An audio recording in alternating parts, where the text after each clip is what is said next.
उन्नीस जुलाई जुम्मे के दिन यानी कि कल एक आंदोलन हमने ऑर्गेनाइज़ किया था, एक प्रोटेस्ट मीट ऑर्गेनाइज़ की है औरंगाबाद के डिविज़नल कमिश्नर ऑफिस के सामने इस बात का एहतजाज करने के लिए कि जो कोल्हापुर के अंदर जो घटना हुई है, हम कहीं पर भी अतिक्रमण का समर्थन नहीं कर रहे हैं, लेकिन वहाँ से एक 4 किलोमीटर दूरी के ऊपर एक गांव में जाकर जिस तरीके से ये गुंडों ने मस्जिद के अंदर जाकर जो आतंक मचाया और उसके बाद मुसलमानों के घरों को निशाना बनाया गया, तो उसकी मजम्मत करने के लिए, उसको कंडेम करने के लिए हमने ये प्रोटेस्ट मीट ऑर्गेनाइज़ की।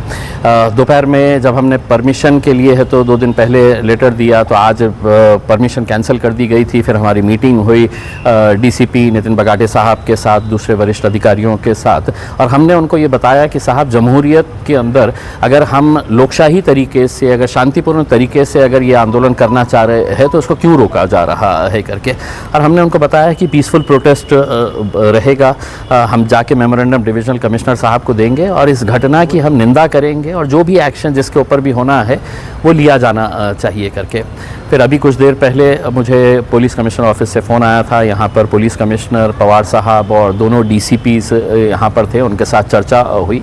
वो परमिशन ग्रांट कर रहे हैं और उन्होंने अपील की है कि शांतिपूर्ण तरीके से होना चाहिए। मैंने उनको ये आश्वासन दिया है कि हम शांतिपूर्ण तरीके से, तो मैं तमाम लोगों से ये अपील करना चाहूँगा कि कल दोपहर में 3 बजे डिविजनल कमिश्नर ऑफिस के पास आइए, क्योंकि ये एक इबादत गाह के ऊपर हमला हुआ है और हमने देखा है कि किस तरीके से, तो अगर शांतिपूर्ण तरीके से आएंगे तो हम एक पैगाम भी दे सकेंगे कि इस तरीके की हरकतों को हम कतई बर्दाश्त नहीं कर सकते हैं। अगर हुल्लड़बाजी अगर करेंगे ऐसे आंदोलनों के अंदर, तो फिर हम में और उनमें क्या फ़र्क रह जाएगा जो कोल्हापुर और गजापुर के अंदर जिस तरह की हरकतें की गई है। तो तमाम लोग कौन सी जाति, कौन सी पार्टी से ताल्लुक़ रखते हैं, किस जमात से ताल्लुक़ रखते हैं, ये मायने नहीं रखता है। अगर आपको तकलीफ़ हुई है वो वीडियोस देखकर, वो फ़ोटोग्राफ्स देखकर कि किस तरीके से मस्जिद के अंदर है तो ये नंगा नाच चल रहा था करके, तो आप भी वहाँ पर आइए और अपना एहतजाज दर्ज कराइए। सर, तुम्ही आता पोलीस आयुक्तांची भेट घेतली, नेमकी काय चर्चा झाली? परवानगी मिळाली का आणि काही अटी शर्ती तुम्हाला? नाही, परवानगी त्यांनी अखेरकार दिलेली आहे, कारण आम्ही त्यांना स्पष्ट सांगितलं होतं की लोकशाही मार्गाने आम्ही हे आंदोलन करणार आहे, शांतिपूर्ण तरीकेने हे आंदोलन आम्ही करणार आहे, आमचा ते अधिकार आहे।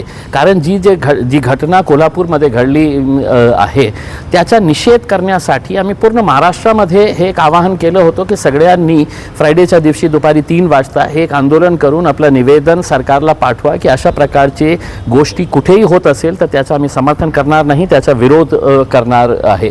आम्ही रितसर जेव्हा परवानगीचे ॲप्लिकेशन केलं तर त्यांनी ते कॅन्सल केलं। दुपारी आमची मीटिंग झाली, मग दुपारी डीसीपी नितिन बगाटे साहेब सोबत आणि दुसरे वरिष्ठ अधिकारी होते आणि त्यांना सांगितलं आम्ही की अशी का आहे की आम्ही लोकशाही मार्गाने शांतिपूर्ण तरीकेने आमचं आंदोलन आम्ही करू शकत नाही करके। उसमें तुम्ही आम्हाला काय सांगायचे आहे ते सांगून द्या।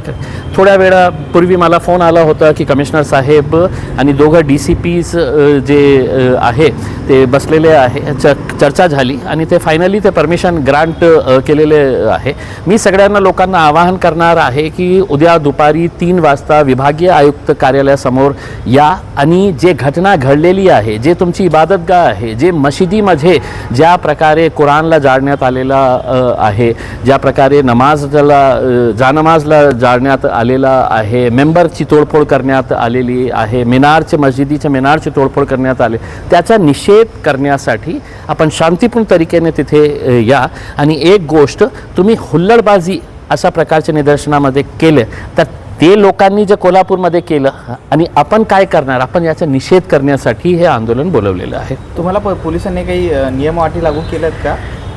नाही, नियम काय आहे, त्यांचं एकच म्हणणं आहे की शांतिपूर्ण तरीकेने तुम्हाला करायचे आहे। त्यांच्या बोलण्याच्या अगोदर आम्हीच त्यांना सांगितलं होतं की साहेब, आमच्या आंदोलनामध्ये कधीही मागच्या 10 वर्षामध्ये एकही आंदोलन असं नाही होता की जे आम्ही ऑर्गनाईज केलं आणि तिथे काही गडबड झालेली आहे.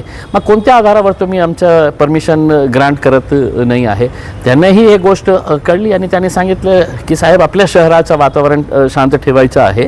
मी आपल्याद्वारे राज्यामध्ये जिथे जिथे या प्रकारचा प्रोटेस्ट मीट ऑर्गनाईज करणार आहे, आपली सगळ्यांची जबाबदारी आहे. शांतीपूर मार्गाने, लोकशाहीने अधिकार जे आपल्याला दिलेला आहे त्या मार्गाने आपण आपलं आंदोलन करू.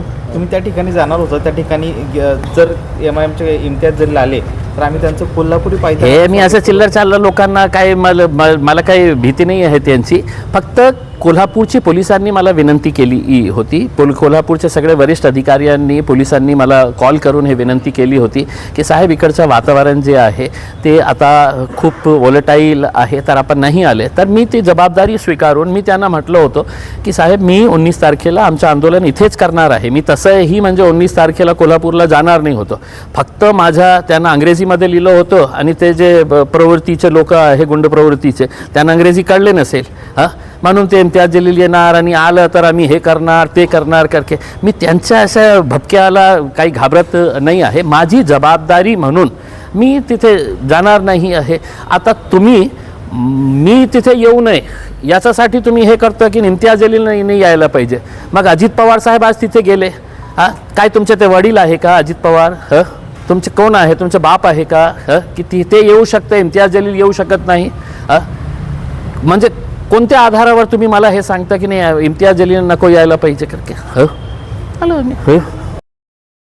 एकदा प्रश्न विचारा, मी सांगतो काय म्हणलं. आणि मी पिक्चर कॅमेरा.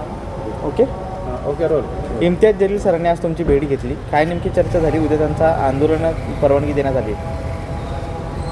हे बघा, लोकशाहीमध्ये सगळ्यांना त्यांचा मत मांडण्याचा अधिकार आहे आणि योग्य त्या अटी आणि नियम शर्तींवर आम्ही त्यांचा जो काही म्हणणं आहे त्याच्यासाठी त्यांना आम्ही परवानगी दिलेली आहे.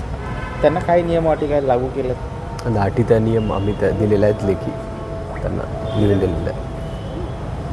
Okay, thank you.